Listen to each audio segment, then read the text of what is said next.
Abraham ஒருவனா இருக்கையில், தனிமையாக அவன் இருக்கையில், விக்கிரக காரியங்களை தொழுது கொண்டிருக்கிற நேரத்தில் அவனை ஆண்டவர் தனிமையாக ஒருவனாக அழைத்து தேசத்துக்கு போ என்று அப்படியே ஆண்டவர் விட்டு விடாமல் அவரை என்ன செய்தார்னா ஆசீர்வதித்தார். கொஞ்சம் ஆசீர்வாதம் வேதத்தில் ஆதியாகமத்தில் வாசித்தா ஆண்டவர் அவங்களுக்கு தந்த ஆடு மாடுகளால அந்த ஆசீர்வாதத்தினால பூமி தாங்க கூடாத அளவுக்கு ஆசீர்வாதம்.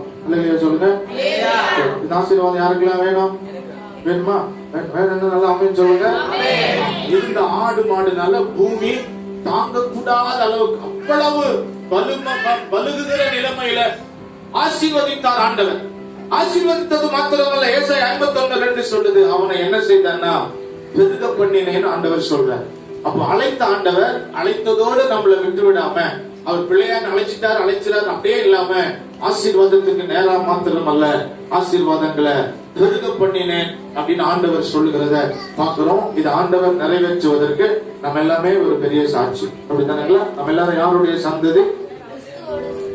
பைபிள் படி வந்த ஆபிரகாமுடைய சந்ததி, ஆபிரகாம் வழியில் வந்த தாவீதின் சந்ததி, ஆபிரகாம் தாவீதின் வழியில் வந்த இயேசு கிறிஸ்துவினுடைய சந்ததி. அல்லேலூயா சொல்லலாங்களா?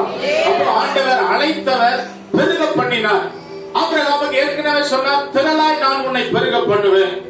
வானத்து நட்சத்திரங்களை போல, பூமியின் மணலை போல, ஒரு குழந்தையும் இல்லாத நிலைமையில ஆண்டவர் அவனை பெருக பண்ணினதாக வேதம் நமக்கு சொல்லுகிறது. அப்ப ஆண்டவர் யாருன்னா நம்மளை அழைத்தவர். இயேசு கிறிஸ்துவினால நம்மளை ஆண்டவர் அழைத்திருக்கிறார். அழைத்த ஆண்டவர் ஆசீர்வதிப்பார். நம்மளை பெருக பண்ண நம்முடைய தேவன் வல்லவர்.